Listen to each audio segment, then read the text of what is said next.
Hey guys, last year was a wild year for censorship for hunters and anglers. We've partnered with the social media platform GoWild to combat mainstream social media censorship. GoWild was built by outdoorsmen and women just like you. GoWild is a free social community. Not only are your photos not censored, they're encouraged on GoWild.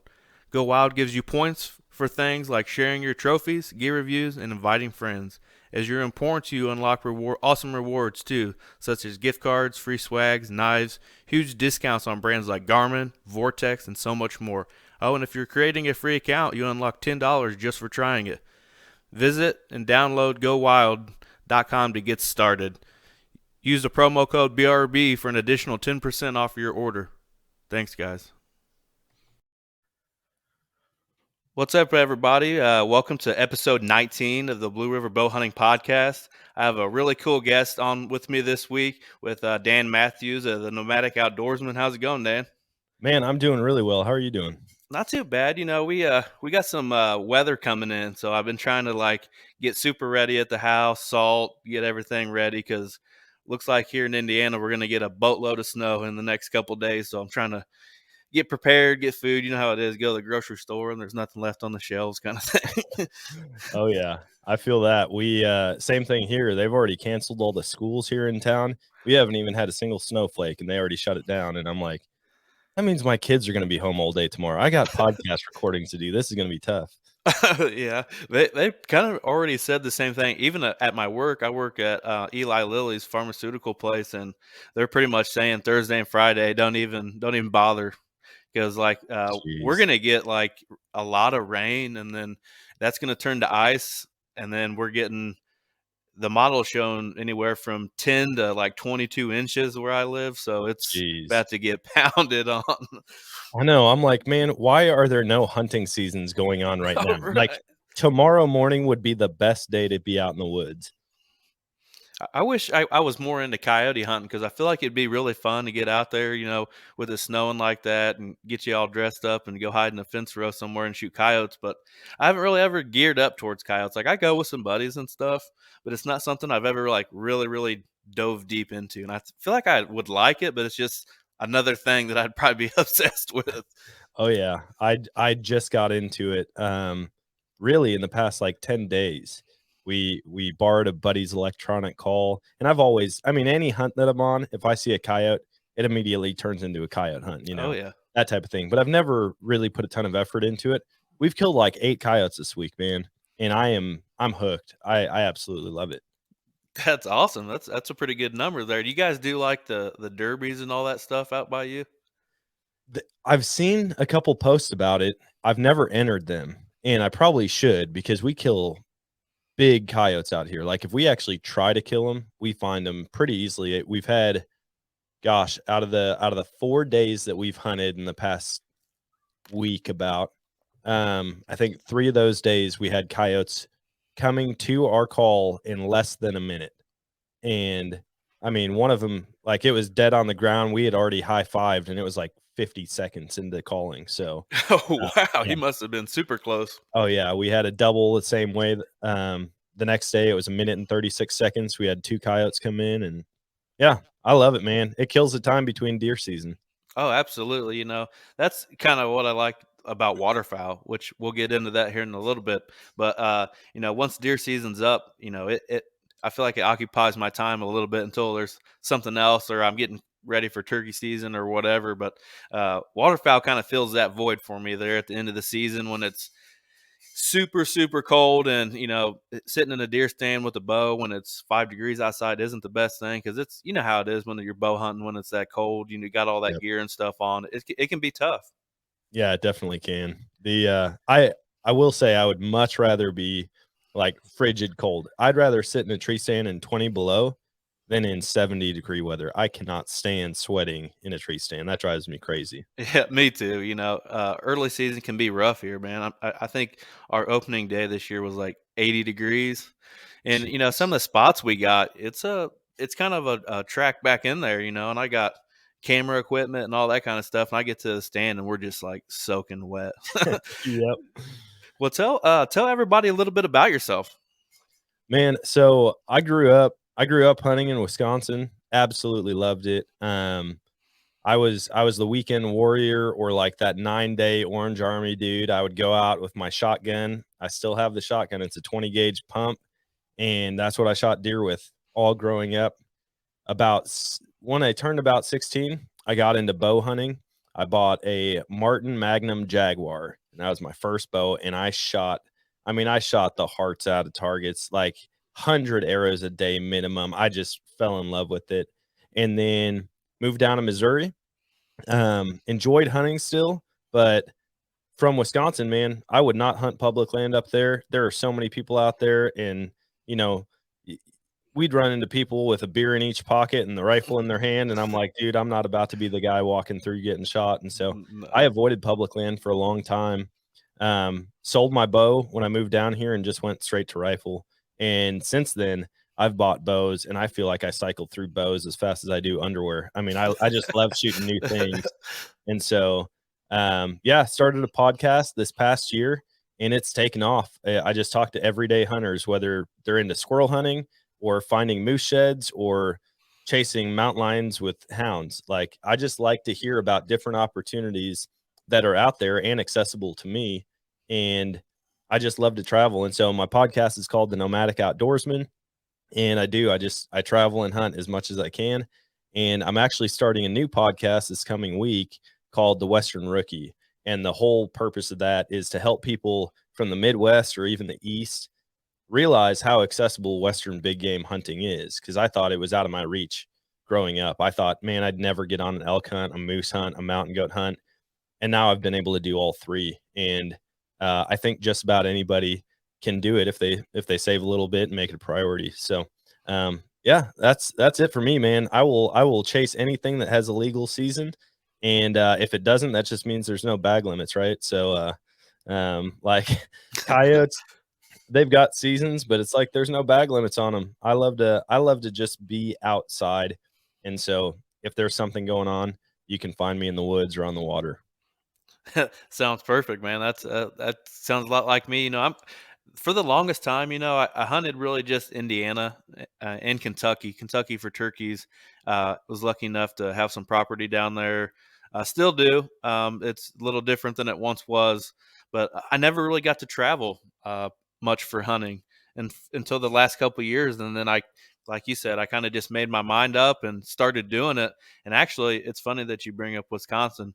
Wisconsin was my first out of state big hunt that I got to go on. Oh, nice. And I got to go up to Buffalo County, Wisconsin, and it was awesome, man. I wish anybody could experience that because I love Midwest whitetails. I Yep. love chasing big bucks in the cornfields here in Indiana, but it ain't nothing like chasing those big bucks in the bluffs off the river where I was at. It was Yep. unreal. I couldn't even, it's hard to explain to somebody. You just almost have to see it. It's just like this picture perfect esque country that you're in. That's just like, there's so many whitetail. It's unreal. Yeah. Where did you hunt? Did you hunt public, private? Private. I actually went to an outfitter. First Nice. time I'd ever done anything like that as well. I always told my wife, kind of a dream hunt. I want to check some of these states off where Pope and Young, the people are killing giant Pope and Young bucks, with their bows. Yeah. And I was like, well, let's look it up. Do you mind me asking who you went with? Redding Ridge Outfitters, Okay. and Nice. Yeah. I yeah, grew up right there. I mean, I'm in Trempealeau County. That's where I was born and raised. Lived there until I moved down here for college. mhm. And so I'm very familiar with Buffalo County. Trempealeau County has been lights out lately. I mean, they're starting to get some of those big deer, but me and a guy are actually looking at leasing about 400 acres in Buffalo County. And Wow. I'm super excited about it. I went up and checked it out last year, hoping to get up there this spring, do some shed hunting and walk in the property a little bit more. And then, yeah, hopefully we can get some land because, dude, there's no place like it. No, that's it. That's I mean, besides, I don't really know the counties for like Iowa, but like, Buffalo County is the number one county in the United States for Pope and Young deer, and it shows. I mean, it Yeah. really does show.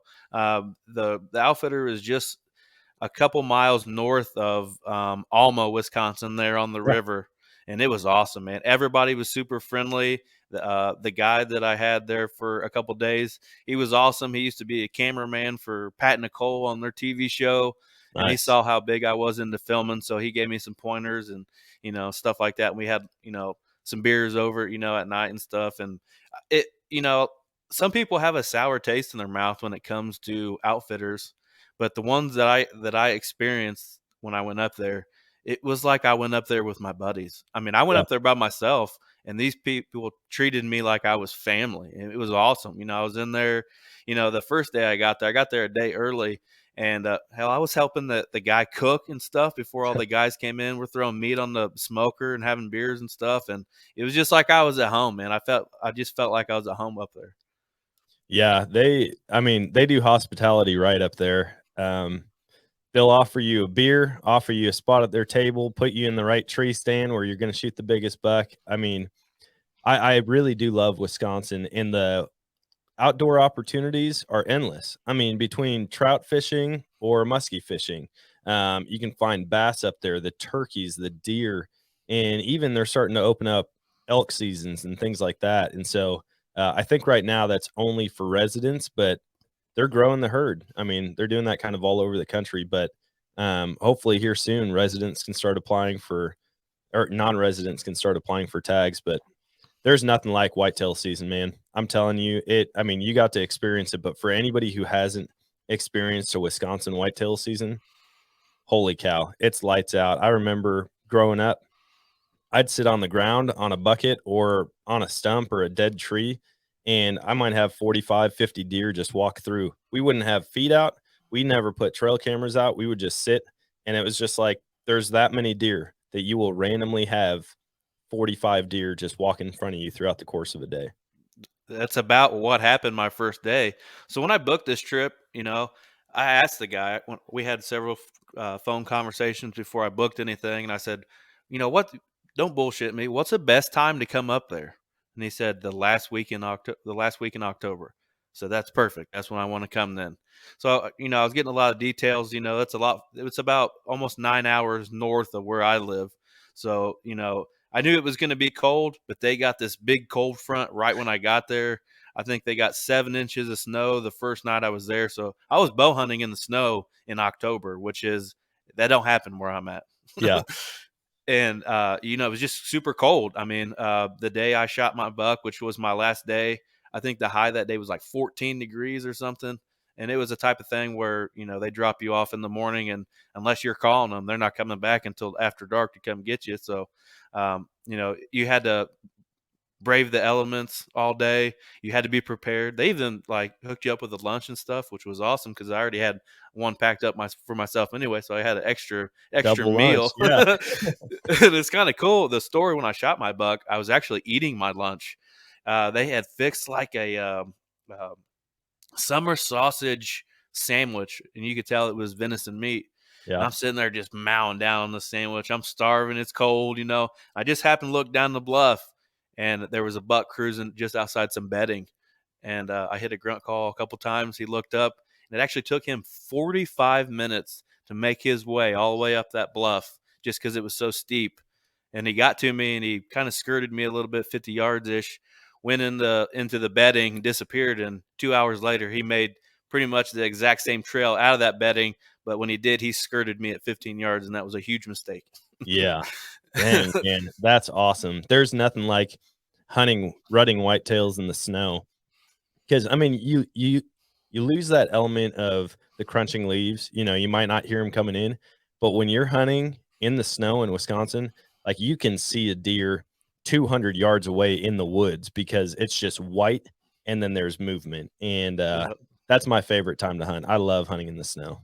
Yeah, that's awesome. I don't really get to hunt much in the snow here at home. If it is, it's like a late muzzleloader opportunity if I haven't killed a buck yet or whatever, which here the last few years, we really haven't muzzleloader hunted because we've been waterfowl hunting, but I haven't really had that much experience in the snow. And, like certain slopes of the sides of the bluffs and stuff, the snow would be hard because it never melted off kind of thing.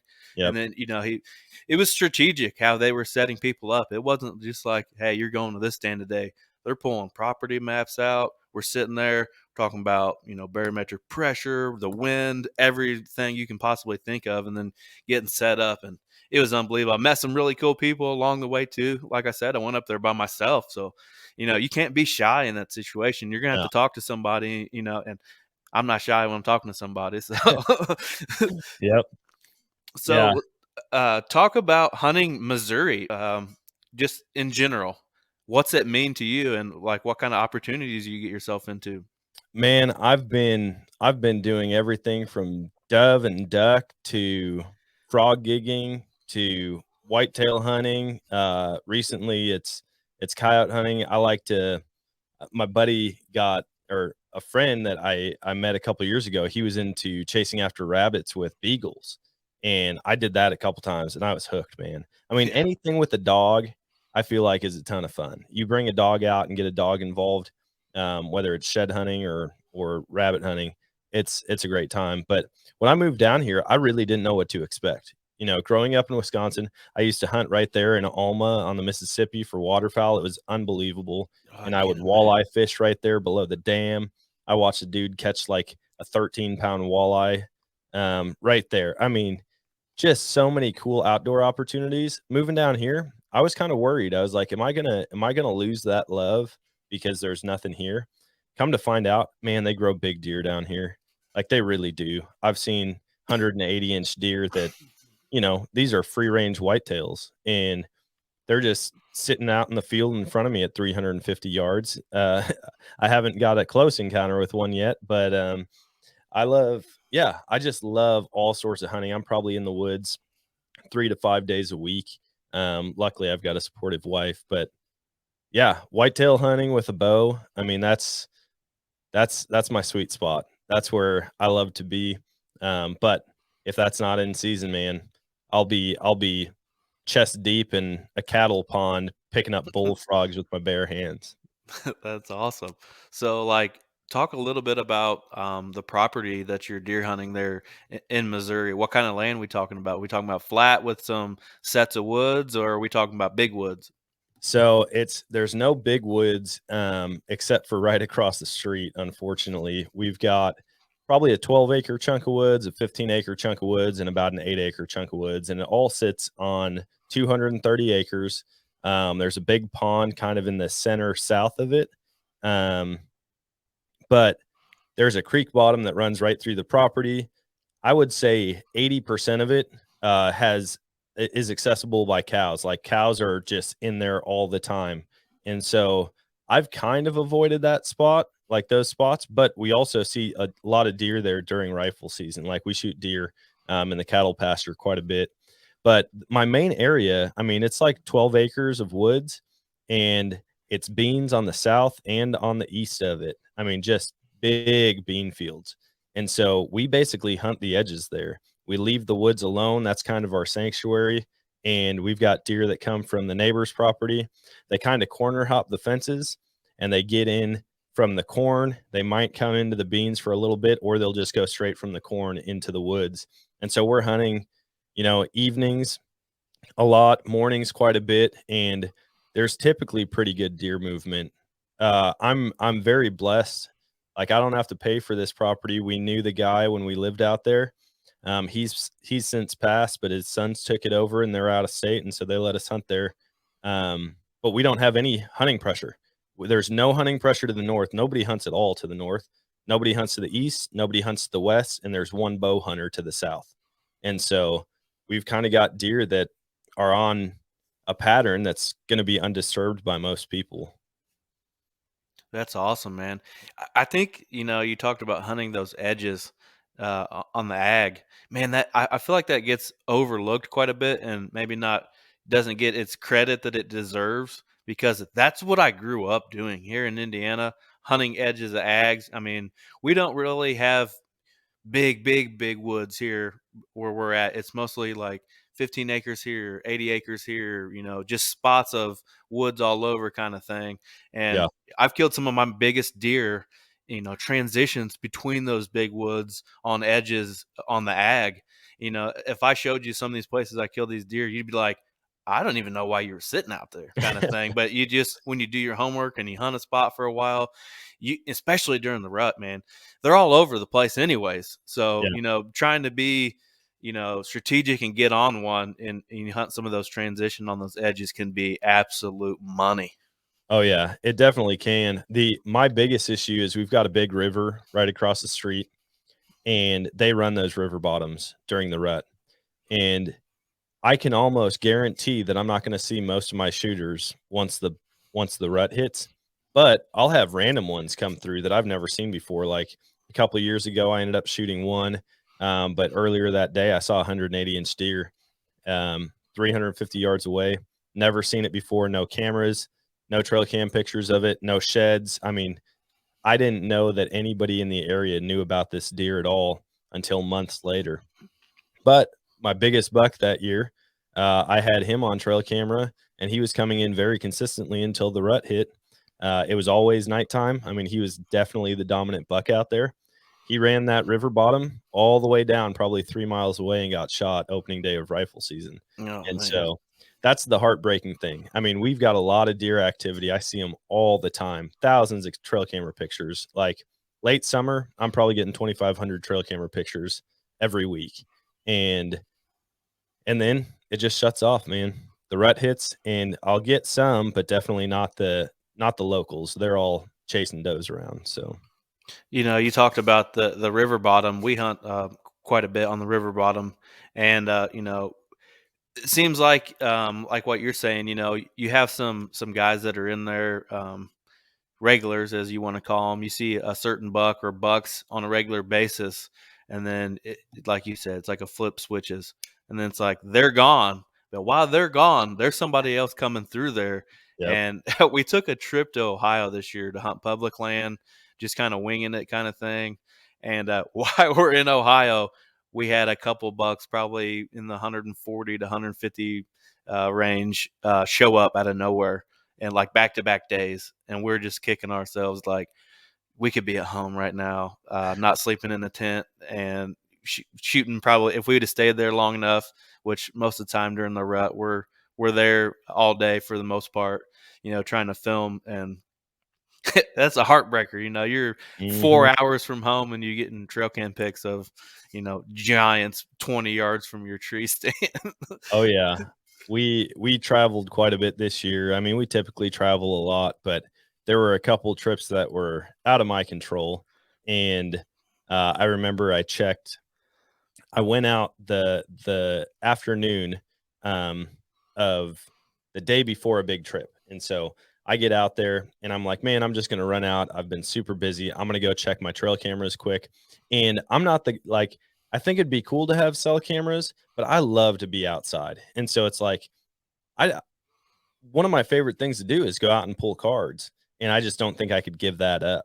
And so I went down. The property I lived on was 20 acres, deer everywhere. I'm talking like in the driveway in the mornings. My kids would come running in. There's deer outside. I mean, all over the place. Lots of does. We had a set of triplets, triplet fawns, and two sets of twins that I had on camera all at the same time one this year. But I went down there, checked my trail camera, and that morning one of my shooter bucks was literally standing at the base of my tree. Like I had a ladder stand. I had a double set. So it was a single ladder stand. And then I hung a higher up hang on right there. And that morning he was standing in front of my stand. And I was like, I have to leave at 5 a.m. tomorrow to go to New York City. And the shooter showed up for the first time in daylight since like August. What Oh is man. going on here? And it just seemed like my year like that, just that's how it went all year for me. It was a rough one for hunting. Yeah, we had. I was fortunate enough to take a buck here in October, but for the most part, I've been deer hunting and bow hunting for a long time. I've been bow hunting since I was 14 years old, and I'll be 33 this year. And this is probably the weirdest, this most piss poor I can say for a deer season I've ever had. We didn't see numbers in deers. We really didn't.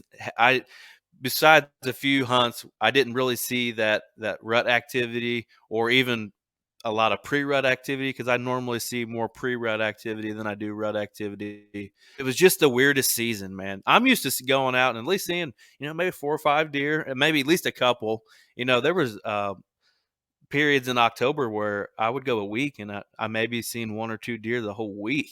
It was Dang. really weird how it all played out.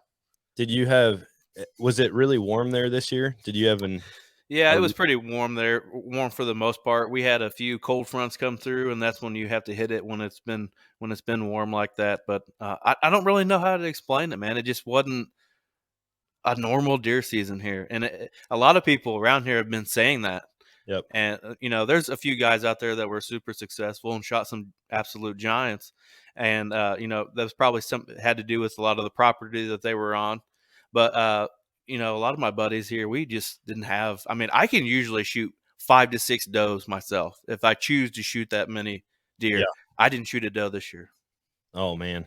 And I love taking does out early bow season. I like to get my does out of the way, fill my freezer, and then I can focus on horns after that and be pretty selective on what I'm shooting. You know what I mean?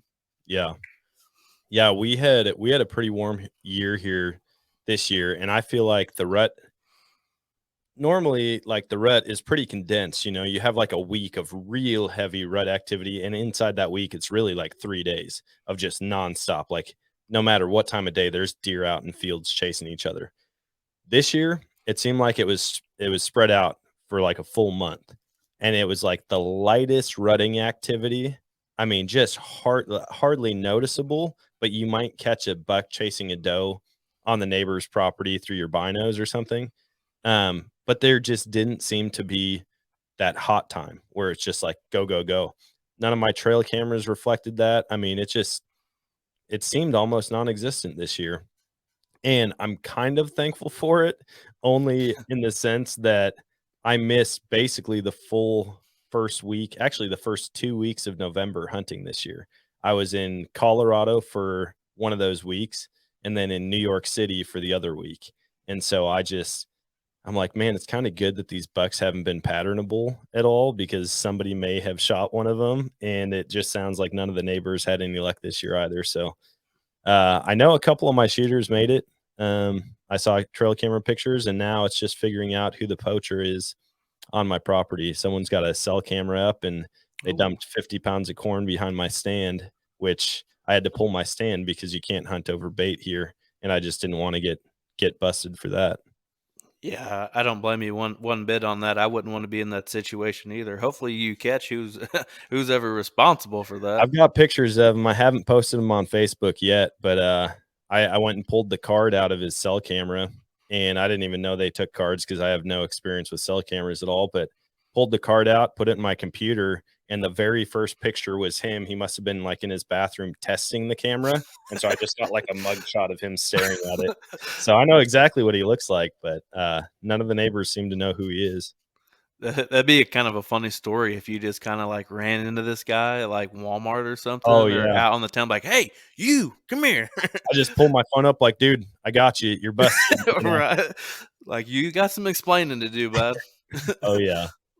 Well, let's talk a little bit about trail cameras. You said that obviously you're not running the cell cams. How many other trail cams are you running on your properties? So between all the properties I hunt, I've probably got nine to 10 trail cameras. I don't go super crazy with it. I just figure out crossing points on fences or hot travel spots, and I'll put a couple up here and there. Right before the rut, I'll really line the edges of that wood lot that I hunt mainly, just because I want to know exactly where they're crossing the fence. It's kind of funny. We've got an opening in the fence. I mean, it's enough for a cattle gate to be there, but it's just open all the time because the cows don't even get into the bean field to get into the woods. And they just quit using it. They started hopping the fence instead of walking through the opening. And so moved some cameras around. And so I typically run about 4 on that chunk of woods just to really hone in on where the deer are crossing. And then like I ran one behind my house. We had an orchard back there, and I started like I'd come home where I'd open up the back garage door and be shooting bows. Like I had a deer target and then like 3 or 4 block targets all the way out to 100 yards. and I'd open the garage door and there's deer bedded down in between my block targets. And I'm like, I should probably have a camera back here and see what's moving around. Right. But typically, I'll typically keep it to 1 or 2 per property. Unless it's a big property, then I'll run 4 or 5 on it. Yeah, I love seeing deer on camera almost as much as I love seeing them from the stand. There's just something about knowing, like, man, I got a monster out here. We've had a couple freaks on camera. We had a nice 13 point. It had a triple brow tine on one side. Nice.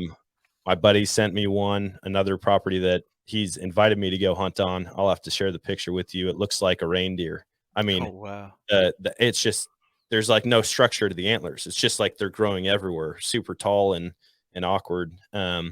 But yeah, we hear about neighbors shooting monster bucks. A couple miles away, there was one dude, he shot like a 23 point buck this year. Wow. Um, but as a whole, I would say if you can shoot 140, 150-inch deer down here, you're doing pretty good, unless you have the type of land that allows for management and letting the age structure get a little bit higher. Absolutely. Um, Man, there's just something about it must be something in the soil or something, but uh, the surrounding counties and the county right here where we're hunting, there's just absolute giants. I mean, the new world typical record was just killed this year, not too far from where we live. Yeah. I can't remember what it scored, 216 or whatever it is, but it was a crossbow kill, which there's nothing wrong with shooting anything with the crossbow. But that's awesome. 219 inches or whatever it was. It was an absolute stud. Oh yeah. For a long time, the world record was actually out of St. Louis County here in Missouri, or I think it was just south of St. Louis County. I don't remember. But it was one that was found dead. It was a deadhead, and they found it. Wow. And that thing was a freak. And so when I found out about that deer, I was like, oh, there's monsters here. Like I'm ready. Of course, we're in the southern part of Missouri, and so we're not going to get as many big bucks or like the concentration of deer that you're going to get up at like the Iowa, Kansas, Missouri three-way, or like where all the states connect. Hmm. But I've been very pleased with the amount of deer that I've got down here. And growing up in Wisconsin, I feel like I learned pretty well how to hunt deer, even though we had a high population. Like I didn't have to hunt hard. I didn't have to hike 5 miles back into public land to find deer. But coming down here, I had guys tell me like, dude, you'll be lucky if you even see a deer this year. And I was like taken back, and I'm like, really? Man, I thought there were a lot of deer here. And sure enough, I just put a little bit of work into it, put some cameras up, really looked at the aerial maps and figured out, why would a deer cross here? Why would it walk through here? Like there's got to be a reason. And once I did that, I mean, every year I've had success, whether it's killing does or killing bucks. That's awesome. So these deer that you're targeting, your shooter bucks, you basing it off age? Like what are you basing these shooters off of? Man, I always try to have like, this is what I'm gonna shoot. But I tell myself all the time, if I get super pumped about it and it comes in, I'm gonna shoot. Like I don't have anything to prove to anyone. Sure, Right. I've got a podcast, but like I don't anticipate running into 215-inch deer out here. Like Right. there's always going to be someone that shoots something bigger. I do like them to be 3.5 or 4.5 years old. Um, a lot of people shoot yearlings or 2.5-year-old deer. That's just, I kind of made it in my mind that I don't want to do that. And especially with where I'm at, I've got the ability to let them get old. Sure, someone down the river bottom is going to shoot one of them, but if I've got 4 or 5 shooters on camera, like that's going to be 4 or 5 really big deer next year. Absolutely. And so typically, I say if it's outside the ears and it's 3.5 years old, like I'll draw the bow back on it, unless I just feel funny about it in the moment. It all depends. Each day is different when I'm in the stand. I've shot deer, like I shot one deer. It was a mercy kill, and I didn't feel bad about it at all. It was not the buck that I had pegged out, but we can shoot 2 here in Missouri. And so it came in, it was limping real bad. And I said, man, I'm super happy taking this one. I don't think he's going to make it. And it was a nice little, I think it ended up being like a 6 point. It had a really, really nice side. And then the opposite side was just like a fork. but a weird fork, like two super long. It looked like two super long brow tines. That's Um, awesome. and so I don't know, man. I every year I bounce back and forth about what type of age structure or what size deer I need to shoot, and it always changes like throughout the season. I'll say, now I'm going to shoot this deer, or I'm going to let them all grow. I've done that certain years. Like I want to see what all four of these deer look like next year, and so I just went out there to hunt does. That's awesome. Like we had, I think it was like 4 or 5 we had, really penciled in for shooters. One was a freak. He's an 8-pointer, but on one side he has a crab claw and it's like a mule deer fork, and it's really wild looking. That's awesome. And then we had one we called the really white 8. I mean, I ain't kidding you. I bet his inside spread was 30 inches. I mean, just Jeez. straight wide out. I mean, he wasn't very tall, just super wide. And then we got one that's been on number 1, but he kind of disappeared on us this year. We call him Mike Tyson. His body is absolutely huge. The last time we had pictures of him was in right before the New Year's of 2021. And I'm guessing, I'm usually some pretty close for the most part. I think he was around 180 inches. He was an absolute stud, but Dang. he's put the slip on us for sure. But with, like I was telling you, with our season being as shitty as it was, and then I'm behind the camera 80% of the time, anyways. I got an opportunity this year to I killed him on October 27th. He ended up being a 7-pointer. I thought he was an 8-pointer, and I couldn't be happier. But I was so jacked up, you'd have thought I shot a new county record or something. Yeah. Man, I like just having history with deer. Like I said, with trail cameras, man, I like to get out there sometimes twice a week checking trail cameras. And I yeah, I'm sure there's plenty of people who are going to be like, dude, this guy has no idea what he's doing when it comes to hunting. I do 0 scent control. Like I don't spray my stuff down. The farthest I go with scent control is if I leave it in a tub for like a full year, I'll throw like some cedar slats in there with it. And that's about it. I go out there stinky as can be checking trail cameras, and I've heard a bunch of different takes on it. Like, one, you leave the woods alone. You make sure the deer don't know that you were ever there. You spray your boots down. You spray all your clothes down. If you can, have someone drop you off on a four-wheeler. Don't even step foot on the ground. Go straight from the four-wheeler to the tree.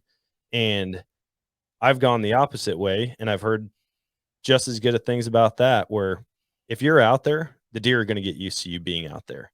And if 10 months out of the year you're not a threat, they're not going to think anything of it at other points until, the rifle season starts, and then they're just going to get spooked by anything. And so that's what I do. I've been out there checking trail cameras and had deer jump the fence 40 yards from me and just watch me for 5 minutes. And I'm not saying they're like super used to me. They're not going to come up and eat out of my hand or anything, but they're used to somebody being out there, whether there's a truck out there or someone walking through on foot. And I've watched them. I've walked through the field and then stopped, back by my truck in the creek bottom and looked back up in the field. 4 or 5 minutes after I'm out of the field, the deer are coming in there to feed again. And so that's kind of my strategy, man. I don't do the scent control. I'll play the wind a little bit. But for the most part, I mean, the deer are almost walking directly downwind of me. I think it beats them a little bit. If the wind's blowing 90 degrees to the right, they might be coming in at like 92 degrees. And so they feel like they're going straight into it. But I've had success with it. I can't say I've never been busted by a deer, but for the most part, they just don't seem to care a whole lot, especially if I'm hunting them in the rut. Like they've got their mind made up that they're coming in. You're not the first person that I've ever heard say that they don't do scent control. One of the guys on my team that is I'm super close with, Adam next door. He's got a whole wall full of absolute giants, and he cares 0% about scent control.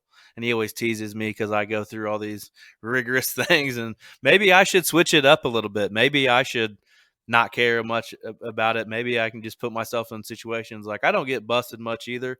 I mean, if they're downwind of you, it doesn't matter what you have done. They're Hmm. probably going to whiff you at some point anyways. You know what I mean? Yep. And like you said, going in and out, or them being used to seeing farmers or whatever the case might be. I don't know. Maybe I need to switch up my tactics. Maybe I'll shoot one of these giants like he does. Man, I just tell everybody, do what works for you. If you find a tip or a trick, like go with it and see if it doesn't pan out, switch it up a little bit. But every property is different. The deer have, the same senses and they can all smell really well. They can all hear really well. You're not going to beat their nose ever. But I hunted this lady's property in Wisconsin. Man, I was probably 14 years old, 15 years old, and she kept talking about this 23-point buck. This 23-point buck, it hangs out at the bottom of my driveway. I see it cross from cattails to cattails every day. And I'm like, okay, cool. And we walk her out to her tree stand and she lights a fire. And I'm like, what are you doing? And she's like, I light a fire every time, just a small fire, throw some leaves on it, lots of smoke. And then I climb up in my tree and it'll just burn or smolder underneath my tree stand. And I'm thinking, like, dude, this lady is absolutely nuts. And she's like, the deer are curious. They come in and investigate. They need to know if it's just a small fire or if it's something that they need to run from. And I kid you not, we were hanging out at the base of her tree stand. She's lighting this fire, and I mean, it's smoky. Like, she would just pile leaves on top of it. Now look up the hill straight to where the wind is blowing the smoke, and there's 3 does that pop up on the hill and are standing there staring at us. And I'm like, oh man, this lady might be a genius. Like, I thought she was crazy. She might have something. She might know something that we don't. And then I went out to Colorado. I've heard the same thing from guys out there. They'll smoke their clothes. They'll put all their clothes over the fire, put a bunch of green wood on it or something that's going to smoke real heavily. And that's their scent control. I've heard of other guys like up on a backcountry elk hunt. They'll light a fire and have a bull step out 300 yards away directly downwind to see what it is. Because out there, especially, like, they'll get burns in those mountains and it'll kill off a lot of animals. I mean, they legitimately have to run from wildfires out there. So it makes sense that they're going to come in and see if it's life threatening or if it's just some dude camping. Right. But yeah, just weird stuff, man. Do what works for you and don't shame anybody. Like, if you got a guy telling you how to do something and he's got a wall full of like 20 just banger deer, well, maybe take a couple tips or tricks from him. Right. But yeah, I'd say every property is different. The deer can be um they can get comfortable with people, and you'll see that if you walk into a city park where there's deer, they stand there and look at you 5 yards away. I would love to have that property. Yeah, no kidding. I work in almost, I mean, when I say almost, I'm, 20 blocks shy of working literally downtown Indianapolis. And they have this little spot that the Eli Lilly turned into like a rec place where they play, company softball games and fishing and holding picnics and stuff like that. And it's got some small woods more along the river than anything that goes through the city. And there's absolute giants. I mean, Yeah, and they're standing right off the road. I'm over there like trying not to wreck my truck, and and they're like standing right by the road. But yeah, it's pretty cool, man. And I see what you're saying, and I'm like that too. I've said it a million times on here. You do you when it comes to any hunting. Just have yeah. fun. It doesn't matter if you're sitting butt naked out there with a crossbow. I don't really care as long as you're having fun, man. That's on you. Yeah.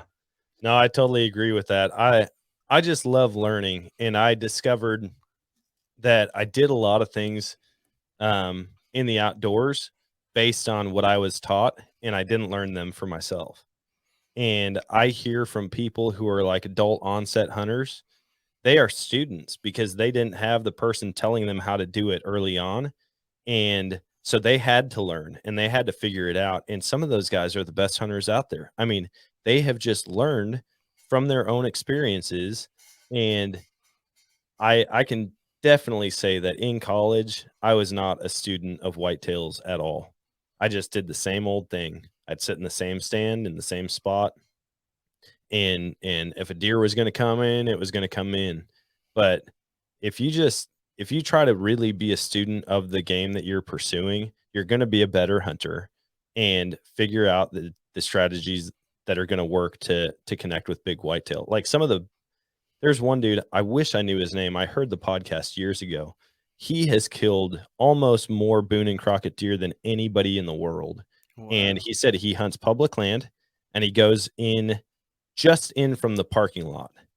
Like, he kills a ton of deer just in from the parking lot. What? He lets all the guys go way back in. It pushes the deer back toward the parking lot, and deer are comfortable around people. I mean, they thrive in cities. They thrive on the edges. Look at Colorado Springs. I think they still have the highest mule deer population per area out of Right. anywhere in the world, and it's in the middle of the city. So, yeah, It's kind of cool you talked about, people get into it later on in life that maybe not grew up around it and stuff. I had a guy on, shout out to him, Scott Thompson from Texas. This is his second year bow hunting, and he picked up the saddle to go with it. So he's a first time bow hunter, first time saddle hunter, kills 2 deer in 2 years on public land from his saddle. that's And amazing. he's a big podcast guy. He soaks up the information. Like, he goes and listens to all these podcasts and just puts it together from there. And I don't know if I've ever heard of anybody even being that lucky. Luck's got a little bit to do with it too, but this guy puts in time, e-scouting and putting boots on the ground and checking these places out, public land in East Texas, and dude's killing it, Yeah. and this is only his second year of bow hunting. Man, that's cool to hear. I've talked to a couple people like that. They got into it late in life. Maybe they grew up fishing and that's all they did. And then they were like, "Man, I want to explore some of this other stuff." And they go out and they just become killers. Like, they do. Um I feel like there's got to be something genetically with people. Like, there's just some dudes that they can't not connect with an animal. Like, I've got a buddy Sean like that. Even me, to a certain extent, I feel like I'm that way sometimes. If I go out, I can pretty much find an animal that I want to chase after. Whether or not I get a shot, that's a different story. But then there's other people where it's like, dude, I've been bow hunting in Colorado for 15 years and never even drawn back on an elk. And I'm like, ugh, like, I would definitely switch something up. But yeah, I love hearing those success stories about people getting into it late in life and finding success right away. I think that's awesome. It is awesome, and he's even like doing it in I think he lives in East Texas, and I think he's even traveling into Oklahoma and hitting public land there. I don't believe he's killed there yet, but even having 2 years under your belt and you're already leaping state lines, I feel like you got to have somewhat of a confidence level just to even try that out. Yeah.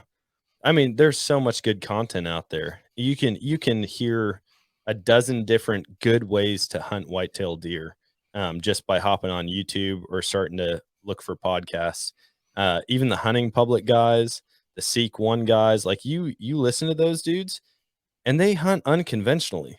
You know, it's not the Absolutely. way that I grew up being taught to hunt. Like, you sit down, shut up, don't move, have a scent wafer clipped to your hat that's like the smelliest earthworm smell, and like, you're gonna shoot deer. And I mean, sure, I did, but if you want to connect with big deer, if you want a cool adventure that you might not get from sitting in the same box blind that you do year after year, like, just soak up some content. Find something that's working for someone else and try it. You might like it more than the method that you were doing before. Absolutely. And like you said, there's so many different avenues on that. Like, you might listen to, I don't know if you ever heard of the Whitetail Legacy guys, but I listen to them quite a bit. And then I like listening to like the Whitetail Habitat Solution guy on YouTube. Watch Yep. him. You can get us in so many different ways. And then, whatever you process through that, you're obviously still going to do it your own way, anyways. But, if you have that data coming in from all different angles or people that are unconventional in certain ways, it probably can make you just a straight badass, really. I mean, Yeah. if you put it together the right way, it could be very, very beneficial. Oh yeah. I look at it as like an MMA fighter, right? If there's a dude who wants to be the best in the world, he's not just going to go get boxing lessons. If he steps in the ring with just boxing lessons, he's going to get tore up. And I feel like it's the same way with whitetail hunting. If you listen to only one guy, especially if they're not from your area or if their property is different, they might have 2,000 acres that's highly managed, and you might have a 5 acre lot that you can't do any improvements on. Like, you need to really become a student, try to get as much information and see what's going to work. It might be years of trial and error, but I always say you're either going to succeed or you're going to learn. Absolutely. So talk a little bit about like how are you doing stand locations? Are you using a climber, a saddle? Are you hunting fixed stands all the time? What exactly you got going on with your property? Man, I've done a bunch of different things. Um, I haven't done a saddle yet. My goal this year is to get in a saddle. I think it's one of the coolest things. I've been using basically a saddle to hang up my stands every year. I've just got a rock climbing harness. I rock climbed a lot in college, and so I was like, man, I'm gonna bring this rock climbing harness. I'm gonna have my 2 lines going around the tree, or I'll hook to a branch or something, and then I can sit there hands free and hang my stands. I've been doing that forever, and all of a sudden people are like, yeah, we're saddle hunting, and I'm like, man, you're basically just sitting in a rock climbing harness. Like, All that's right. awesome. Um, most of what I've done has been sitting in like a fixed stand. I put the tree pegs in, I strap the sticks to it, I assemble a full double set or a double ladder stand and strap it to the tree. I've even sat on hay bales before, like just go and sit up. I've seen deer come in and out of rows of hay bales, and so I was like, man, I'm gonna sit right here to where I can shoot the edge of it, and maybe something pops out. But yeah, I think saddle hunting's the way to go from now on. That's my goal this year. I tried to hunt public land once last year with my buddy Tony, and I used my buddy's climber. And this is the type of climber that sits at the base of the same tree all year long. And I got all the way up in the tree, and it was the worst tree. I couldn't find a good one to hang in. And I get up there and I almost lost my platform. I mean, every time I would shift, like either the top or the platform would just start to slide down the tree. And I was like, nope, not doing that ever again. I'm going to start saddle hunting. So, yeah, that's my goal. I have the same goal actually. I'm doing a lot of research on it right now. I feel like I've watched enough and listened enough to figure out how to get up and do it. I just haven't made the purchase yet, which we're still a long ways off from deer season, so I still got plenty of time to get Yeah. that experience in with it. But we hang lock-ons, double sets for filming, and we were having a conversation not that long ago, and I said, "This saddle thing's a no-brainer." And he's Yeah. like, "Well, why is it a no-brainer?" Because we never have to buy another stand ever again, and Yeah. we go in and hang these sets. We're using climbing sticks. Why buy another set of climbing sticks when we can buy one really nice set of climbing sticks, set yourself up with a saddle, and you can hunt anywhere. Yeah. If there's branches coming out here or there, climb the branches. You know what I mean? I mean, get yourself set up. When we set those fixed stands, we're limiting ourselves so much. I mean, we don't have 1,000 acres to hunt by any means. We have small pieces here and there, but some of them are a little bit bigger, 40, 50 acres. We need to, there's a place we call the pasture. We've had the same set in there for 2 years. We've hunted it for 2 years, and we've killed some deer out of there. But the big bucks there always skirt us just in the inside of this pasture, like by 50 or 60 yards. I'm like, we could hunt 50 or 60 yards right over there. And even if it was a thing where, we just left those climbing sticks in there, the ones we have for the preset stands, just put the climbing sticks in there. We just walk up and get in our saddles if you're wanting to be right there. If not, we bring in our mobile sticks and we go someplace else. It makes Yeah. us, I feel like it's going to make us so much better, especially when it comes to filming. We're probably going to get incredible footage because we're getting so much, we're being mobile. And if we want to hunt public land, if that's a thing we want to do, we did that traveling this year going to Ohio. Like, I just feel like it's going to make us such a better duo, no matter who I'm filming with. Yeah. Yeah. I totally agree. I've been seeing deer change up even where they cross the fence. And some days or like for part of the season, it might be right underneath my stand, and then it'll switch and they might cross 60 yards away and never come within shooting range. And for me to just sit in the same stand, hoping that one deviates from their fence crossing again, like that's foolish. If I can, like the next day, go in and set up 15 yards from where they're crossing, like wouldn't that make sense? I hear about Right. guys doing that all the time, hunting public land, and they're like, man, I went back in the next day and just moved 80 yards closer because it was 100 yards away when I saw it in the woods. Moved 80 yards closer and shot it at 20. And I'm like, dude, I want that mobility. I don't want to be stuck. And I hate hanging stands, man. Yeah, me too. Like like there's the aspect where it's getting prepared for hunting season, so it's fun and it's exciting because you know what's coming up or why you're doing it. But dude, if I could just go and climb different spots and get, maybe a couple shooting lanes prepped in the woods, for spots I want to use my saddle, and then be able to go on public land and do the same thing. Uh, that's, I think once I actually buy one, I'll never go back. Same. I had a bad experience with my climber this year. I took it when we went to Ohio, and that's what I was going to hunt out of. And actually, the the the bottom platform 45. I don't even know how this is Oh my possible. And gosh. and the crazy thing is, I'm not going to mention the company. I've tried to reach out multiple times, called their hotline, sent emails. I use that tree stand maybe once a year, and it's only like 3 years old. And like I was probably maybe 10 foot off the ground, maybe. And that thing 45, and I couldn't understand what was going on with it because I'm standing on top of it. Yeah. I couldn't get it to come up, and it kept feel like it was just wanting to lean back. And I was sitting about 10 yards away from my buddy Ryan that went with us. And he's like, dude, get down. I'm like, what? So I finally figured out what was going on. I get to the base of the tree. So I'm 4 hours from home. I don't have another tree stand. Oh You know what no. I mean? And I just got lucky enough that I knew somebody from the area, and he was gracious enough to bring a climber out for me to use the rest of the week that I was there, which was incredible. I can't thank him enough for that.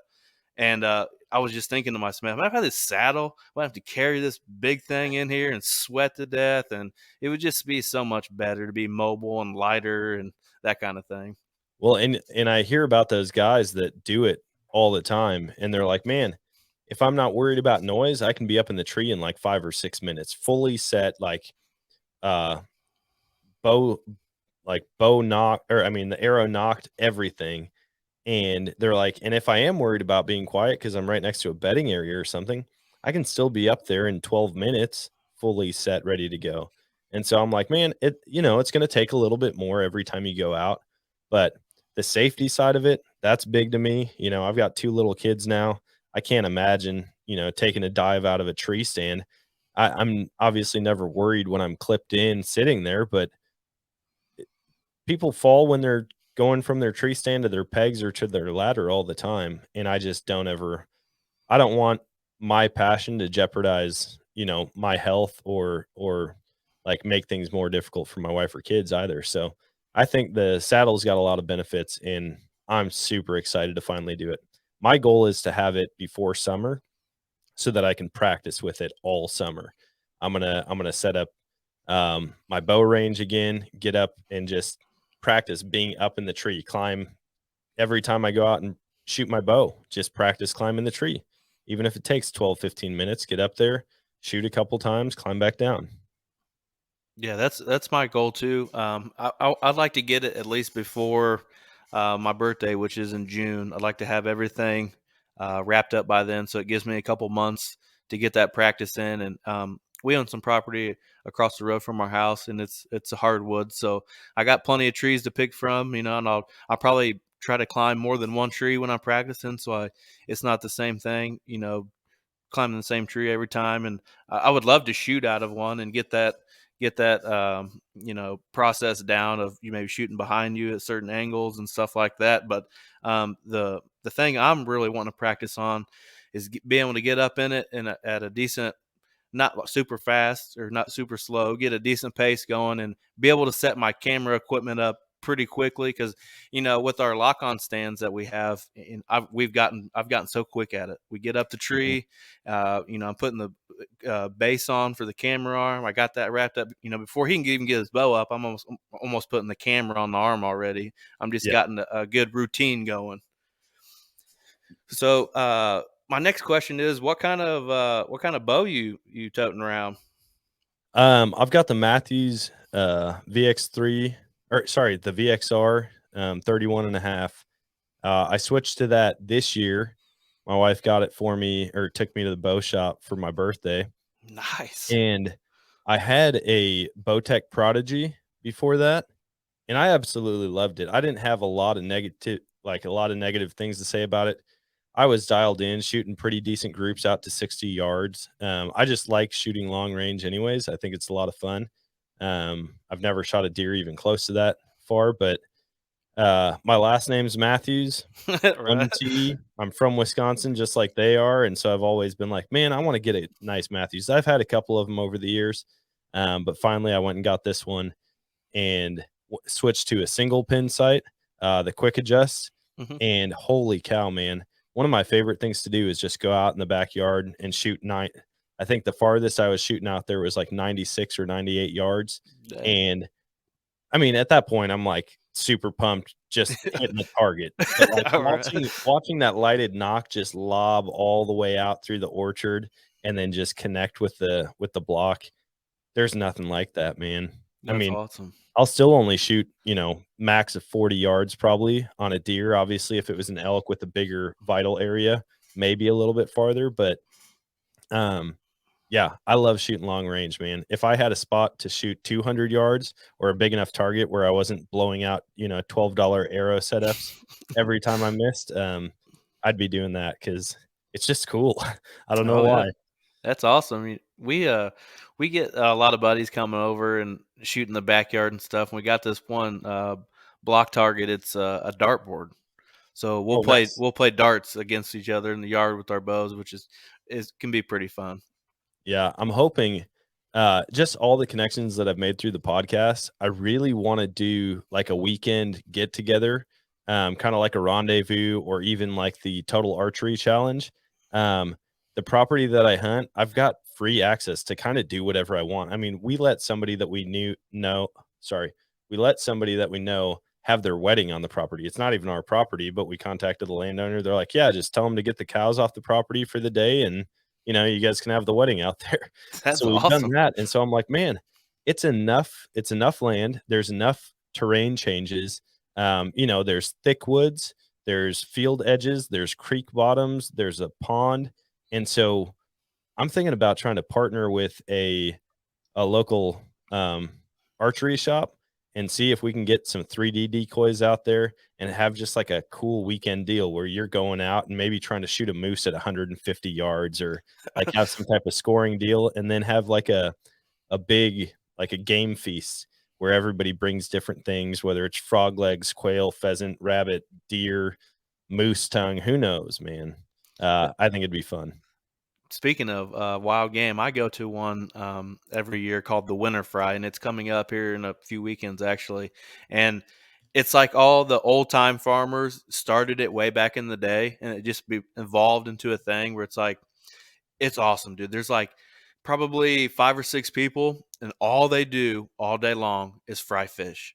And Nice. they big long table, fresh fish. They dump it out. You got crappie or red snapper.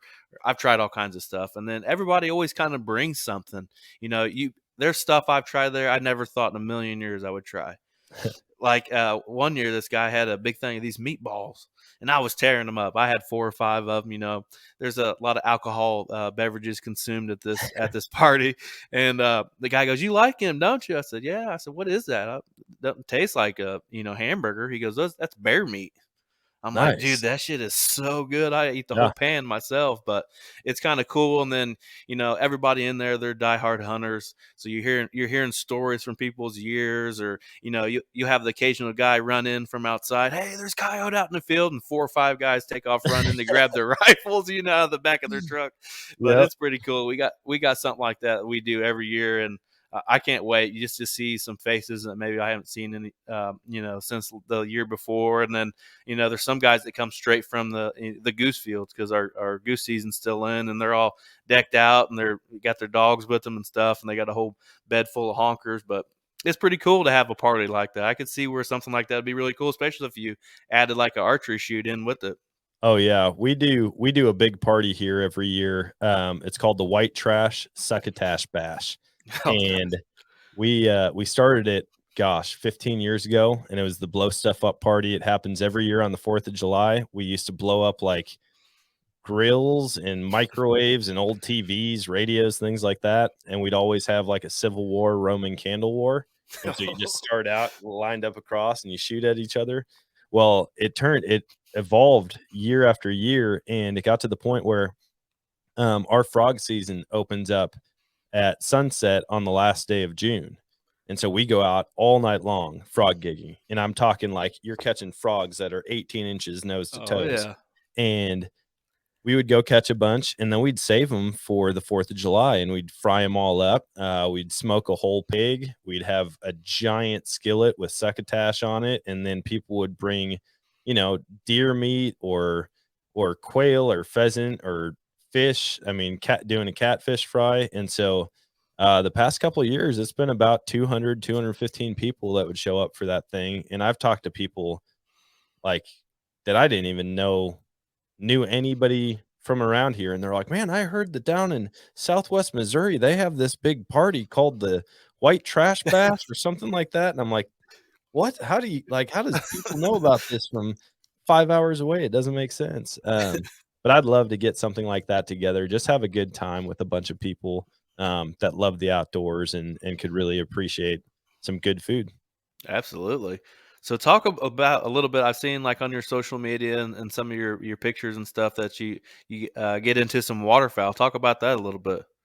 Yeah, I that was probably the second sport that I got into in the outdoors. I mean, it was deer hunting with a firearm, and then my uncle and my cousin got into waterfowl hunting. And once they did, they started inviting me out, and I will never forget that first mallard. It was back flapping in my face about, gosh, 15 feet out, and I remember raising up the shotgun, boom, and watching it drop, and I was hooked from then on. I mean, shooting something that's flying out of the air blew my mind, and I was like, "This is something I'm gonna do forever." The thing I love about it, like, here in Southwest Missouri, it's not great, I'm not gonna lie. Like, the other day, actually yesterday morning was the last day of season here for ducks. We shot 2 gadwall, and we were pumped about it. We were like, "This is a good day, we didn't get skunked." But the camaraderie of it is the thing that I've really come to love. I do love calling, to call it a bird that's flying away and you see it bank hard, lock its wings, and come in for a landing. There's nothing like that. But to be able to sit there and hang out, to talk, to BS with your buddies, not worried about movement or smell or how much sound you're making. And then a bird comes in and you all shut up and don't move for 5 seconds and then hopefully get a shot at it. Like, I will forever love waterfowl hunting. Absolutely. I went to a small university to be a conservation officer, and I had never waterfowl hunted before. Whitetails were even my passion back then when I first, out of high school, and stuff like that. And some guys wanted me to go duck hunting. I'm like, sure, man, I'll check it out or whatever. Little did I know that I was going to become completely obsessed with it for almost the Yeah. rest of my life. Like you said, you're hanging out with your buddies, you're chit chatting, you're laughing it up, kind of thing. And then also it's like, oh, shut up, here they come. Everybody gets down. And it's not even that great here in central Indiana where we're at. If you get a good snowstorm and you get some come up from the north or whatever, and you might just get lucky one day. But we have those days where we get really lucky. Like Yeah. we put in the time when it comes to scouting. We always have. We find the birds, we get permission, and we had a place we called the CrossFit hole. It was a flooded cornfield. I don't know if the tile got damaged or what, but there would be a foot of water in it almost year round. I don't know why they didn't fix it for years, but the we got that place and we found it, and we just saw cloud after cloud after cloud of ducks coming in. Dang. And the first few days we hunted it, we killed 67 ducks in 3 days out of it. Holy cow. Yeah, we were hammering on them, and it's just fun putting the work in and finding them. Like our last day of duck season here, we shot almost a 5-man limit of greenheads, and it was all because everything was frozen, and we just had access to the river, and that's where they were all at. I mean, it was like Yeah. shooting. You said shooting a mallard at 15 feet. Some of these were probably less than that. I had a guy comment on the picture. He goes, "Looks like you guys boys did some water swatting. Their heads are all messed up." I'm like, "No, they were point blank range." Yeah. Like the first group that dropped in on us, I shot a greenhead directly out in front of me. And my buddy goes, "Dude, you destroyed him." I'm like, "Well, what do you want me to do?" I aimed at his head. We bring Yeah. it back, and his bill's like broken half, just devastated. Oh But yeah. and it's fun too. I think on the waterfowl side, the diversity of birds that you can get into. Like you said, you guys shot some gadwall. We did some big water hunting there for a little bit and got in on the divers, and that was just an absolute blast. But just like the diversity of ducks you would get throughout the day, do you get a group of divers, group of greenheads, Yep. or some canvasback or whatever. Like you were just getting so many diverse birds, and it made it fun. Putting your bag limit together and Oh yeah. taking the boat ride out there and setting up the blind on the lake and stuff. It's always fun. It don't matter. I mean, it's a lot more work, I feel like, than deer hunting sometimes. You got to put your decoys out, or not blind your A-frame in, or whatever it is that you're using. Like you're putting work in early Yeah. morning. Yeah, we chase after birds as much as we can here. I like to travel. I mean, growing up in Wisconsin, like you're like the first people in the US to be shooting at the birds. And so we had some phenomenal hunts up there. And even this year, went up with Zach and Adam from Buck Gardner Calls. Oh, heck yeah. Super, super awesome dudes. We went up to some property my cousin has access to in Wisconsin, and we hammered them. I'm talking same type of deal. It was a cornfield, and there was probably a 40-foot wide, like 1 foot deep puddle of water in the middle of it, and the birds wanted it so bad. We set up geese in the dry spots up on the hill next to it, and we set up ducks all over in it, and we were getting rained on by water coming off the birds' wings, because they would come in, land on the water, sit for a second, like right before daylight, and then they'd pick up because they realized nobody's talking, nobody's moving. And I mean, there were so many of them doing it. You'll have to check out the video. Buck Gardner actually put out a video from that hunt, but so much fun, man. It was amazing. And then even like out in Colorado, I never expected to be a waterfowl hunter out in Colorado. Dude, I'm telling you, we had 13, I think it was 13 straight hunts, or 12 out of the 13 straight hunts. We had 8-man limits on geese. And out there you can shoot 5 of them. And so it's like Wow. we were hammering them. But there, I had never seen this before. They dig full pits. So Right. you're literally under the surface of the ground. Your head like pops up out of a hole, and you're just at ground level at that point. We had geese like landing on basically on our heads. Like there were times you'd be looking out of the lid of the pit, and it's like, guys, should I grab the leg of this goose? Like it's literally standing right there. I could just grab it and pull it in while it's alive. But yeah, big clouds of birds out there, man. You could spend your whole life chasing different types of waterfowl and never get to them all. I mean, Right. there's so many cool opportunities when it comes to waterfowl hunting. I have we've talked about it here recently. We have a person that we follow on the East Coast. I can't remember if it's Instagram or what, but um, it's shooting them sea ducks, on the East Coast. Looks so much fun, man. Laying in those layout boats and stuff out in the bays and stuff, shooting brants and Yep. all those kind of birds, and it looks like a blast. Dude, even up on Lake Michigan, I mean, we'd be up there. I was fortunate enough to get to hunt a ton of different types of terrain for waterfowl. I'm talking like giant marshes in Alma, right off the Mississippi River. Yep. There were spots there that we would hammer every type of bird. I got to see a guy, actually they were these twin brothers. They shot a $300 reward band Drake wood duck. And I thought they were Nice. going to kill each other in that marsh. Man, they were fighting over that thing. Um, but hunting big cornfields, all the way to literally hunting on the beach of Lake Michigan, like just That's awesome. right on the beach, and you'd shoot birds that were just flying up and down the coast on Lake Michigan. You'd shoot them, and then you'd have to just sit there and wait for the waves to wash them to shore to pick them up.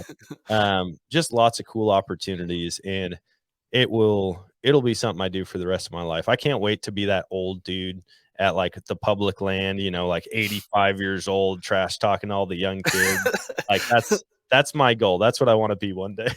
That's awesome. So, out of all those experiences on the waterfowl, which would you say was your favorite? Ooh, that's a tough question. Man, I really did love hunting the Front Range of Colorado. I mean, there's something about popping out of a hole in the ground, shooting into a wad of 40 birds, and you see the Rocky Mountains, 10 miles away. Like that was really cool. And then Wisconsin, man. I mean, growing up there, it was an event. Opening morning, they wouldn't open it right there on the Mississippi until noon, but Mhm. we'd still have to get out there at 1, 2 a.m. just to get the right spot that we wanted because everybody was doing it.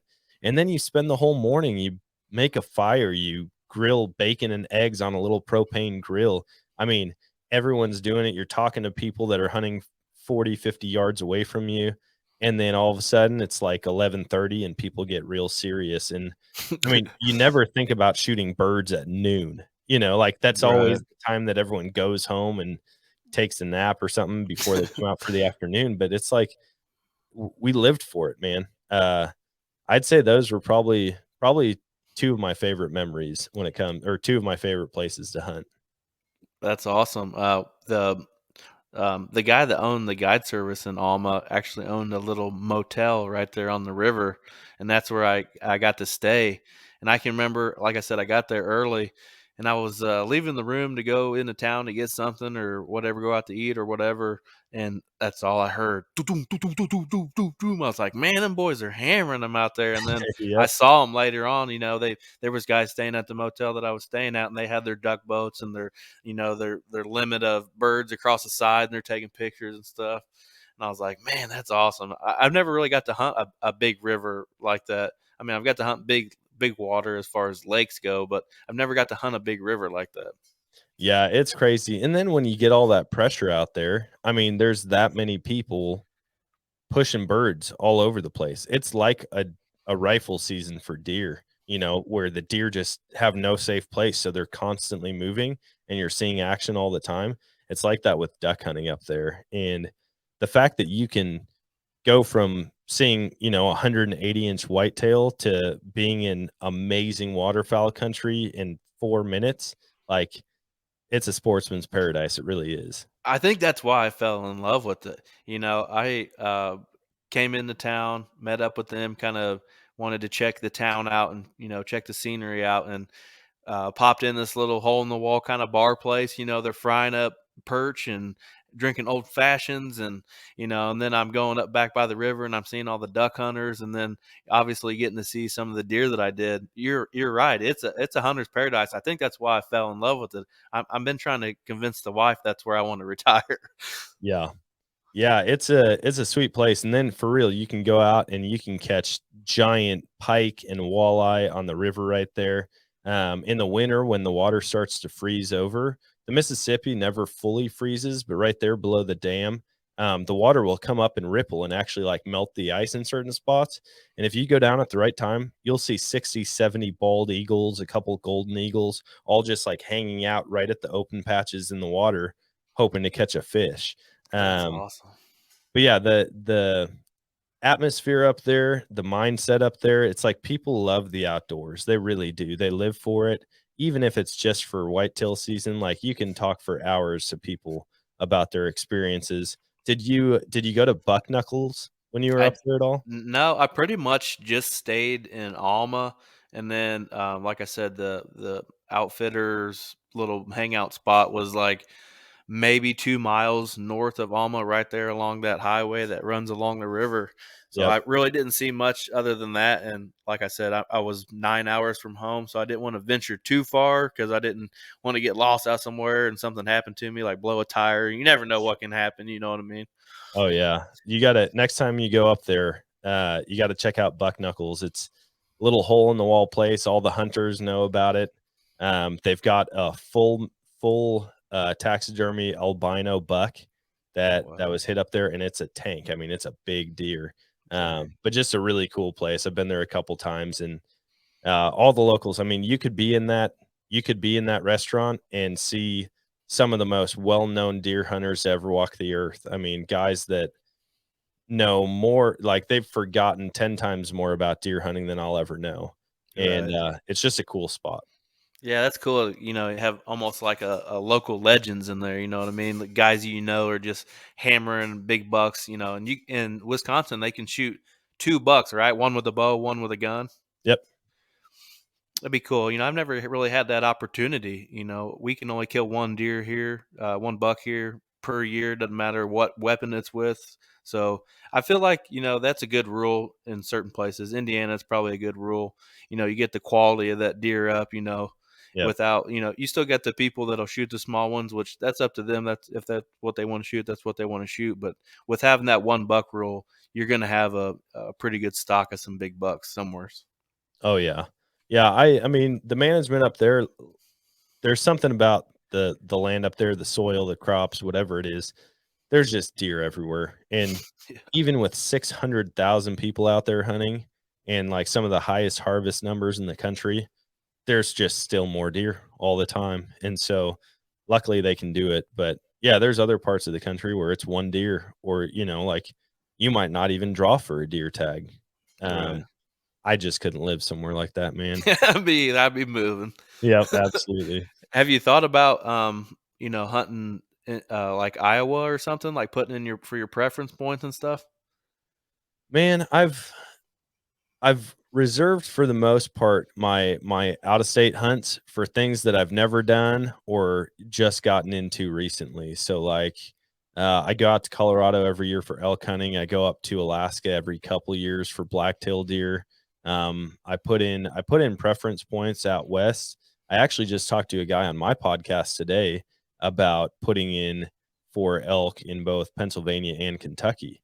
And the draw odds there are crazy high, Yeah. and the caliber of bulls that you can find there are just like insane.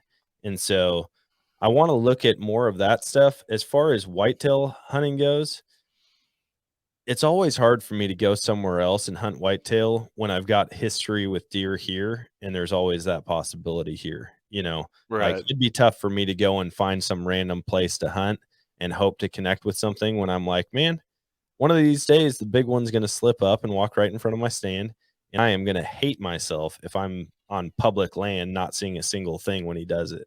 So but I love to travel and hunt, and so I want to check it out. I think when I do travel to hunt for whitetail, though, I like to see totally different landscape.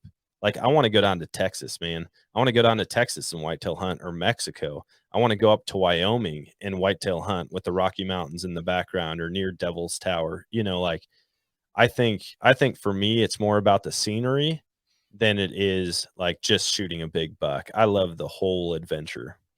Same. That's what I was gonna say. It's more of the adventure for me. Like when we went to Ohio this year, we weren't staying in nothing fancy. We pulled an enclosed trailer over there with most of our stuff in it, and we tent camped. And it was sometimes it got pretty. I mean, I woke up the uh first morning there, and I had frost on my pillow. Like I was Nice. I was roughing it for sure. Yeah. And it added to the adventure. We didn't know nothing about it. We did some scouting a little bit before going over there, but it was mostly like, let's just go wing it. Sometimes Yeah. those wing it trips can be the best places ever. You find hole in the wall bars to go get lunch or dinner at, or you meet that like you said, local legend sitting there at the bar, sees you're in from out of town. Obviously, he can pinpoint that you're not from around there for the most part. And Yep. then talking to him and having a couple drinks is always a blast, man.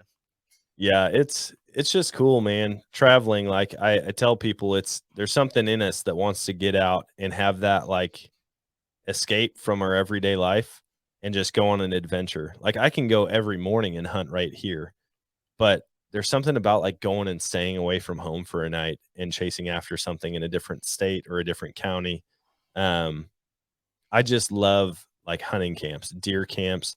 I was actually joking with a guy on my podcast the other day. Did you guys go to all like electronic check-in for deer in your area?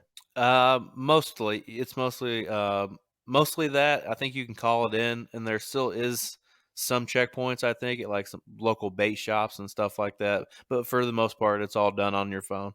See, I want to start a movement that's like bring check stations back. 'Cause I that was some of my favorite memories was you Oh, shoot a deer, absolutely. you take it to the corner store where everybody is hanging out, staring into one truck bed, and you go over and it's the biggest buck you've ever seen, and you're hearing the stories, and they're asking you, and, they've got a scale in the back that they're weighing your deer on after it's field dressed. Like, I miss that, and I keep telling people, "Man, if you're in a heavily hunted area and you own any type of business, open it up as a spot where people can just come and get their deer weighed for free. And you will drive so much traffic because hunters love that side of it. Like, who doesn't want to show up with their buck, or a kid shoots a fork for his first deer and he just wants to show it off to everybody and he sits there proud as can be on a tailgate? Like, I think we need to get away from all the electronic stuff and just bring back some more of that culture to hunting. I absolutely 100% agree. We had a small little bait shop called McDonald's Bait Shop, and you knew for the most part when it was opening weekend at gun season. There's 30 trucks out there, Yep, and the old lady that would run the counter, and it was old school back then, no debit card. You had to have cash to buy it on their little computer. They barely had that setup going, yep, when everything went to the digital side. And if you killed a big enough buck, she would take your picture, and they had a whole wall full of people, yep, people's bucks and stuff. And I was fortunate enough to be able to have my picture up on that wall for the longest time. And they end up later on shutting the place down pretty much. It didn't drive enough business, but that's awesome. I'm yeah. totally 100% behind that. You should start a movement where we're doing old school check-ins. I remember when we used to get the metal tag and Mhm. stuff, and we don't even get that anymore. Yeah, I understand from a conservation side of it, the tracking and everything, it's easier for them. They don't have to have as much manpower. They don't have to have all these companies that buy in or like, have employees that are checking your deer in and stuff, but I just feel like there's so much to it, and I don't think I've talked to anybody who's like, "Man, I am so glad all I have to do is spend 5 minutes on my phone to check it." Like, Right. we used to just drive to the meat locker or the That's what deer we did too. processor and just go and look at all the big bucks hanging in there. Like, people wanna see that somebody's killing something awesome, even if they're not the ones doing it, and so, yeah, maybe I'll get a hold of, like, the National Deer Alliance or something and do or QDMA and be like, "Hey, listen, guys, we're starting a movement called Bring Back Check Stations, and, we need your help and support." I think that'd be fun. Maybe Yeah, I'll just sell T-shirts. Yeah, right. I could probably get loaded just selling T-shirts that say "Bring Probably Back Check could. Stations." That's funny. Actually, this weekend, this Saturday night, I have a Whitetail Unlimited banquet to attend to. So maybe I can talk to them and see if I can get something figured out on that deal. Oh, yeah, that'd be awesome. I there's the culture behind hunting, man. That as much as the animals do it for me, like, that does it for me. I love hearing stories. My wife is always like, "Man, you could make friends with a rock." I'm like, "If that rock has blaze orange or camo on, I definitely could." And, I could talk about it for hours, man, to anybody. It doesn't matter. I'll be in the most hipster place in the country, and I see the one dude, and it's just like, "Yep, we're both hunters," and we become best friends and, talk for hours. Oh yeah, my wife was making fun of me and even videoed me do it. We took my son into Indianapolis this year for the PBR rodeo, Oh, and nice. the guy sitting next to me had a pure whitetail shirt on, and it's just eating at me. I just want to say something to him, and she could see it written all over my face. So finally, I said, "Hey, I see your pure whitetail T-shirt," and from there, and we couldn't hardly watch the rodeo because we're just sitting there talking about deer hunting. He won Sharing some trail big camera give. pictures. Yeah. Yeah. Oh yeah. She's videoing me on the side. Like he could go anywhere and all he's going to talk about is deer hunting. Oh It's yeah. kind of It's an cool, you immediate bromance every time. know. Right. But you said you could talk about it, for hours. Well, you do. You got your podcast. Talk a little bit about it. Man, the podcast it's so much fun. Like connecting with people and hearing about their experiences in the outdoors and what gets them passionate. I thought it was going to be awkward. I really did. Like once people started reaching out, wanting to be on the show, I'm like, man, I'm going to have to be pulling answers out of these people. No, if you're into the outdoors, you like to talk about it. Like it it's like people who do CrossFit, right? Like you always know within 3 seconds because they're telling you about it. Like it's the same thing with hunters. And I've talked to guys like down in Florida that love to bass fish. And I mean some of the most passionate people I've talked to are just no-name dudes that or ladies that love the outdoors. And I I wouldn't trade it for anything. Like I tell my wife, I'm like, if you told me today that I had to quit talking to everyday people and only interview hunting celebrities, but I could talk to any hunting celebrity, I don't think I could do it. I love talking to the everyday guy. They feel like the underdog, and I've always said, like I grew up, or I mean, for the past, gosh, I don't know, 6 years, I've been listening to the Wired to Hunt podcast, Nine Finger Chronicles, Sportsman's Nation, like all those podcasts, Meat Eater, and I'm like, man, it almost feels like those guys are untouchable. Like they're like the hunting celebrities. Right. Well, now through the podcast, I've actually been able to communicate with some of those guys. Like Dan Johnson and I talk all the time on the phone. Like we hang out, we talk about where we're hunting this year or what deer we saw yesterday, and um, it's just cool to see now that I guess there's people. It's weird to even say this. There's people that look at me almost as like a hunting celebrity because I have a podcast, and I'm like, dude, I am an everyday guy. Like, if you want to come hunt with me, just let me know when you're in town. Like, I'll take you out and we'll go fish or hunt something. Um, and so that's really what I've loved about it is connecting with people. I've gone hunting with several people that I've connected with from the show, and I'm going out to Utah this week. Going to go on a mountain lion hunt out there with a guy that was on the podcast. That's awesome. Just lots of cool stuff that, and everybody, it's like after I get off air with people, it's like, hey man, send me your number. Like Right. I'll let you know when we're coming up that way. Like we need to get together to hunt, or you come down to Texas or up to North Dakota and hunt anytime you want. So, yeah, my whole goal is to just encourage people. There's so many opportunities. Like I know there's people that want to go to Africa and do the safari. I'm telling you, you could spend your entire life and not experience all the outdoor activities here in the US. And so I want to hear about them and decide which ones I can get out and do. And hopefully I can add to my list every year. Yeah, that's really cool. I found some of the coolest thing is, when kind of humbling experiences when you get those messages out of nowhere and they're like, I love your show. I'm not much of a podcast person. I found your show. Maybe somebody shared it on Facebook or something like that. And they're like, I really love what you're doing with the everyday guy and stuff, which is kind of like a lot what you got going on too. And I've even had the family members of people that I've had on, like, my last episode previous to this one, I had a kid on from Ohio, big deer hunter, big turkey hunter, and he is just now getting out of college to be a conservation officer. And he was kind of, you could tell he was nervous about it. We had talked. And then when I got him on there and got talking and stuff, he opened up. We talked about deer hunting and, his journey of going through all the schooling for conservation law. And then I had his family members reached out to me on social media, like, I'm so glad you had him on. He can't quit talking about it. It's like, and that's awesome. Yeah. Like you said, it can be a very humbling experience. Yeah. I had a mom reach out to me and she said her son loves listening to the podcast.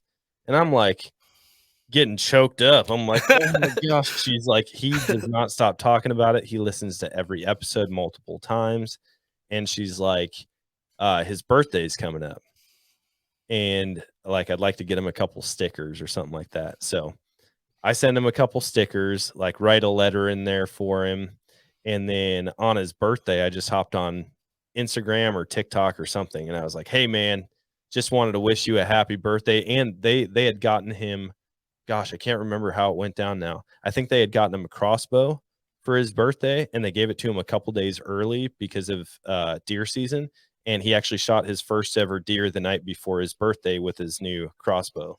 That's And awesome. so, like, I just got to get on there and like say, "Hey, congrats, man. I'm super proud of you." I don't know this guy at all, but like Right. for some reason he thinks I'm a special guy just because I have a microphone and I talk to people about hunting. And I absolutely love that. Like, just to be able to encourage and inspire, even if it's 1 or 10 people that get excited about the outdoors a little bit more or get back into it. Even friends of mine, they're like, "Dude, I found your podcast. Like, I didn't know you were doing a hunting podcast. Like, I'm actually gonna go and get my hunter safety." Like 35-year-old dudes, like, man, just hearing the stories and realizing I'm missing out on so many cool opportunities. One of my best friends from Wisconsin, he called me this year. He's like, "Dude, I'm gonna go get my hunter safety because I've been listening to your podcast."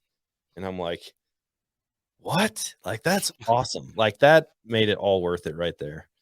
Yeah, that's awesome. Have you found anything that's like a difficult side of things? Have you maybe had somebody on and like you didn't think it'd go like it did, and maybe they just didn't really open up and gave you like really short answers or anything like that?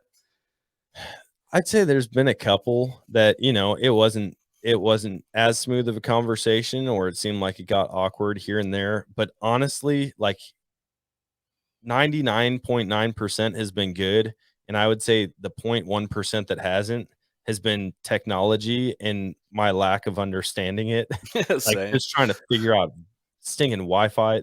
I got a GoPro, and I wanted to get a better, web camera. And GoPros, they're super easy to use with Macs, and I was like, "Man, then I can take that out hunting with me." I was all ready to go. It worked for like 3 or 4 episodes. Well, where I have it mounted, the cord, it just wasn't quite long enough. So if I went to twist it, the cord would pop out. And so I hooked it up to a longer cord, tried to do my next recording, and I literally couldn't get my video to work at all. And Oh, I'm so mad at this point. It's like 3 days after getting this camera, and I'm losing my mind. For 45 minutes, I'm trying to work through it. I end up doing a recording and no video at all. And afterwards, I was like, "All right, I'm gonna go back, start from scratch, plug the first cord in, worked fine." And I'm just like, dude, that's been my Achilles heel is technology. That's really the only downside that I've found so far to doing a hunting podcast. that's awesome. Did you ever think, at a certain point you'd be doing a hunting podcast? I had talked about it for years. Like I said, I listened to Wired to Hunt when Dan Johnson was Mark Kenyon's co-host on that, and I just heard him talk like a real dude, an everyday dude, talking about his wife and his kids and the struggles. And, he might miss a deer and he's just kicking himself over it. And I'm like, he's just a real guy and he's telling stories from the outdoors. And you can tell he is so pumped up about it. He's so passionate about it. And so I told myself, man, if I ever do a podcast, like I want to come across the way that he does. I want to be genuine. If you fake it and have some dumb radio voice, people are gonna pick that out 1,000 miles away. And so Yeah. I said, I'm gonna do it that way. And my wife, I keep a list in my phone, and it's called the Shark Tank list. And it's all these grand ideas. Like, "Oh man, babe, I just had a Shark Tank idea. It's $1 million idea." And I never do anything with them. Well, podcasting was that for me for a long time. I talked about it and talked about it. My wife goes 1,000 miles an hour all the time, and she said, "Do it. Buy the equipment, get whatever you need, and just finally do it." And then she pushed me to do it and started some social media accounts and just blew up my following and how many people listen to it, kind of behind my back. And she's like, "Well, now you got to do it." So it's been fun, man. It's surreal, the conversations that I've been able to have, the connections I've been able to make, and the fact that I can talk to people all day long as my job now. It's amazing. Yeah, that's really awesome. Talk about maybe some upcoming shows or something that you got planned out on the podcast. Yeah, so I've been doing the Nomadic Outdoorsman for quite a while, and I've got, man, I think tomorrow I've got 2 shows. I've got a couple partnership calls, and then Friday I've got another show. Next week I cut off all my shows because I'm going to be out west doing that hunt. But then with the Western Rookie, the new podcast I'm doing, I'm so excited about that, just to help people figure out that they can actually go and do some of these crazy hunts that they never thought were possible. And so yeah, I'm going to be talking to hopefully some really well-known hunters. I want it to kind of be a mix of people who have a ton of success hunting out west, and then some dudes who just got done doing it for their first time. And in my mind, if I talk to someone who's been doing it for 15 years, like, they're not going to answer my questions as a first-time hunter. You know, they're not going to maybe remember the mistakes that they made on that first season out there. And so I'd like to kind of get a good mix of that. But that's going to be launching next week. I can't wait for that. Tons of good episodes. I mean, I've got about 6 recorded right now that are waiting to go out on the Nomadic Outdoorsman. And then, yeah, we'll be launching the first ever episode of the Western Rookie next Wednesday. That's awesome. How many episodes do you publish and put out per week for the Nomadic? So I do 2 per week, Mondays and Thursdays. Those go out. Right now I'm sitting at around 80 podcasts, I think. And so there's tons of hours. I cover everything from frog gigging to dove hunting to mountain goat, black-tailed deer, like, you name it. I just love to talk about it. So hopefully it can inspire somebody to go out and chase a new adventure. Absolutely. I listened to your episode today with the guy you had on that was also from Missouri, and you guys had a lot of similarities on stuff. It was pretty funny and listen to watch. Yeah, it's a good time. I enjoy connecting with people locally too, because I want to make hunting friends, you know. Like, sometimes I Absolutely. feel like a loser. I'm telling my wife, I'm like, man, I need more hunting friends. And she's like, all of your friends already hunt. And I'm like, you can never have too many, you know. Nah, Like, there's days where I call 5 guys and nobody's available to hunt. Well, I love hunting with other people. I really do. So hopefully I can keep making those connections. absolutely. What about some goals for 2022 as far as the podcast goes? You got any goals? Man, my goals, I think there's a couple people that I really want to talk to on the podcast, people that I've been listening to for a lot of years. And then I just want to connect with listeners. Like, I want to get people out here to Missouri. I think my number one goal would be to get some type of get together scheduled. And so, like, that total archery challenge style with a game feed afterwards. Like, I just want to continue to build relationships, and I always set a goal of hunting with 25 new people every year. And so I want to hit that goal as well. As far as the amount of downloads or listens, yeah, I mean, the more the better, but I guess I'm not as concerned with that as I am just getting people's stories out there, letting the everyday guy be able to share his experiences so that, you know, thousands of people can hear it. Well, if you ever need a cameraman, I know a guy. Dude, anytime, man, you're more than welcome. I give this invite to everybody, and there's been very few people to take me up on it. But man, if you want to come out, don't just bring a camera, man. Bring something else to shoot as well. Oh yeah. I would take you up on the turkey hunting offer you offered up earlier. Man, a couple months away. Come on out. We'll get you on some birds. That's awesome. I got to go out there last year, and it was a blast. You know, a little bit different part of Missouri, but I'm sure there's birds just like there was where I was at. Yeah. So I appreciate you coming on, man. I've had a blast talking with you. You know, I usually set my shows right around an hour, and we're at an hour and 42 minutes right now. It was a Oh, great geez. conversation, and I didn't want to stop it. You know, I was having No, a good time. You know.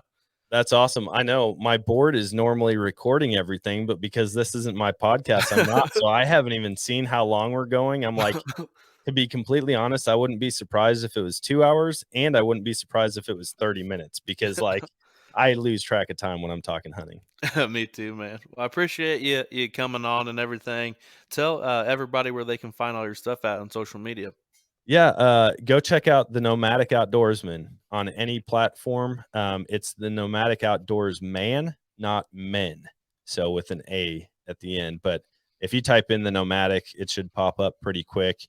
If you want some seriously funny TikToks related to hunting or being married to a hunter, I pride myself on that. I tell people it's the funniest hunting content you'll see online. And hopefully, if nothing else, it gives you a good laugh or you can relate to it. So yeah, go check it out there. Search the Nomadic Outdoorsman in any podcast platform. And then the Western Rookie is going to be coming out next week. That's awesome, man. Well, I appreciate everybody for listening. Give us a review if you're on iTunes and everything like that. If you're on YouTube, hit that subscribe button. Give us a follow. Instagram, Facebook, Twitter, GoWild, just about anywhere you can find us. We're there. You all have a good night.